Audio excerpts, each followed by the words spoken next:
Hey everyone, I'm working to hit 1,000 subscribers, and I need your help to get there. If you enjoy this content, please hit that subscribe button right now. What's going on, everybody? Welcome back to the channel. And if you're just joining us, hit that subscribe button because we're about to talk about something that has Blue Jays fans completely divided right now. Bichette wants to come back to Toronto. Yes, you heard that right. The guy who everyone assumed was gone, the shortstop who seemed destined to leave in free agency, is apparently willing to return. And here's the kicker. He's willing to move to second base to make it happen. This is wild, this is unexpected, and this could completely change everything we thought we knew about the Blue Jays infield situation. Let's get into this. So first off, let's acknowledge how crazy this development actually is. Just a few months ago, the narrative around Bichette was pretty much set in stone.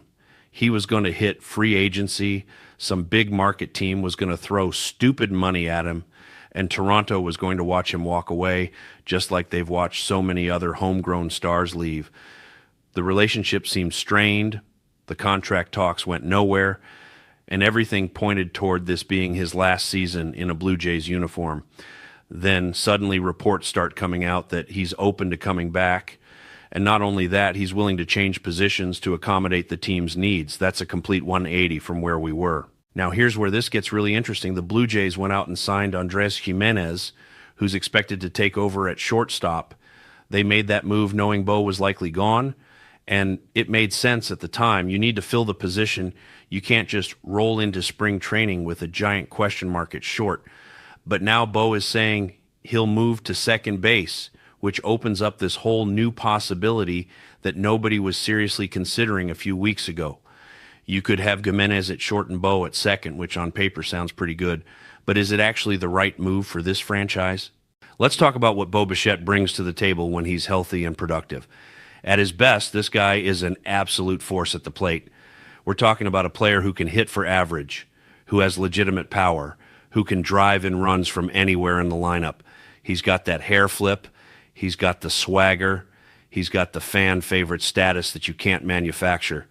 The Rogers Center loves Bichette, and having him back would be a huge emotional win for a fan base that's watched too many beloved players leave over the years. There's real value in continuity and keeping your core together, especially when you're coming off a World Series appearance. But here's the other side of this coin, and this is where it gets controversial. Bichette has been declining. His offensive numbers have dropped off compared to his peak years. His defense at shortstop was never elite to begin with, and now you're talking about moving him to a new position at a time when his overall value is already trending downward. The injuries have piled up, the consistency isn't there anymore, and you have to ask yourself if bringing him back is nostalgia talking or if it's actually a smart baseball decision. Just because a player wants to come back doesn't mean you should bring them back. The money is going to be the biggest factor in all of this. Bichette is still going to command a significant contract on the open market. Even with his declining production, some team is going to pay him based on his peak performance and his age. He's not ancient. There's still theoretical upside, and front offices love to gamble on bounce-back candidates. So if Toronto brings him back, they're going to be paying premium dollars for what's been recently a declining asset. They just went over the luxury tax threshold. They're paying massive money to Vlad and other players, and now they'd be adding another huge contract to the books. Does that make sense when there are other areas of need? Here's what really bothers me about this situation. The Blue Jays had the opportunity to trade Bichette when his value was at its peak. They could have gotten a massive return, restocked the farm system, and moved on from a player who clearly wasn't going to be part of the long-term plans. But they held on. His value tanked. And now they're in this weird spot where bringing him back feels more like desperation than strategy. It's like they can't commit to letting him go, and they can't commit to building around him either. That's organizational indecision at its finest. Let's talk about the position change, because this isn't as simple as just sliding over a few feet. Shortstop and second base require different skill sets. The angles are different. The throws are different. The positioning is different. Bo has spent his entire professional career at shortstop. Now you're asking him to learn a new position at a time when his defensive metrics are already questionable. How long is that adjustment going to take? How many errors is that going to cost you? How many runs is that going to give up in crucial games? Moving positions isn't just a casual thing you do, especially not at the major league level when you're trying to win a championship. And what about the clubhouse dynamics? Bo was supposed to be gone. The team probably made plans assuming he wasn't coming back. Giménez was brought in to be the shortstop, and now you're potentially creating this awkward situation where maybe Giménez feels like he's not the guy after all, or maybe Bo feels like he's being demoted even though he volunteered for the move. These things matter. Chemistry matters. Having everyone on the same page matters. You don't want to create internal friction just because you can't make a clean decision about whether to move on from a player or fully commit to keeping them. The fan base is completely split on this too. You've got the nostalgic crowd who wants Bo back no matter what because he's been here, he's been part of the journey, and letting him walk feels like giving up on something special. Then you've got the analytical crowd who's looking at the numbers and saying, this makes no sense. His production doesn't justify the cost, and the team would be better off using that money elsewhere. Both sides have legitimate points, and that's what makes this such a fascinating situation. There's no obvious right answer here. Here's my concern with bringing Bo back. It feels like the Blue Jays are making an emotional decision rather than a strategic one. They're scared of the backlash from fans if they let another homegrown star walk. They're worried about the optics of breaking up the core. They're trying to hold on to the past instead of building for the future. And look, I get it. Losing players you've developed and watched grow is hard, but championship teams have to make tough decisions. They have to be willing to move on when it's the right move, even if it's unpopular.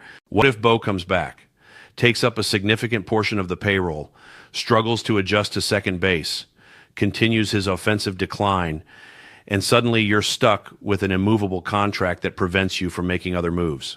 That's the nightmare scenario, and it's not unrealistic given his recent trajectory. You're betting on a comeback, a position change working out smoothly, and him returning to form all at the same time. Those are a lot of variables that need to go right, and if they don't, you're in salary cap hell with limited options to fix it. On the flip side, what if he does come back and figures it out? What if the position change actually rejuvenates his career? What if playing next to Vlad and being part of a contending team brings out the best in him? What if the Blue Jays regret letting him walk and he goes to the Yankees or Red Sox and torments Toronto for the next 5 years? That's the risk of letting him go. You never really know what you had until it's gone, and sometimes players thrive once they get out of a situation where things had gone stale. The front office has a massive decision to make here. Do they bring back Bo Bichette, pay him significant money, move him to a new position, and hope that nostalgia and familiarity are worth the risk? Or do they thank him for his service, let him walk, and allocate those resources elsewhere? There's no perfect answer. Both paths have major pros and major cons. But what bothers me is that we're even in this situation in the first place. This should have been handled more decisively years ago when it was clear the relationship was trending in a certain direction. The reunion nobody saw coming is now a real possibility, and Blue Jays fans need to decide how they feel about it. Is this a heartwarming story about a player who loves the city and wants to make it work? Or is this a franchise that can't make the tough decisions and is clinging to the past instead of aggressively pursuing the future? Personally, I think it's a little bit of both. Bo Bichette coming back would be great for jersey sales and fan sentiment, but I'm not convinced it's the right baseball move. I think the Blue Jays would be better served letting him walk, using that money to address other needs, and moving forward with a clean break. But I also know that's easier said than done when you're dealing with a player who's been the face of your franchise for years. This is messy. This is complicated, and this is exactly the kind of situation that defines whether a front office is good or just mediocre. Let me know what you think in the comments. Would you bring Bo back or let him walk? I'll see you in the next one.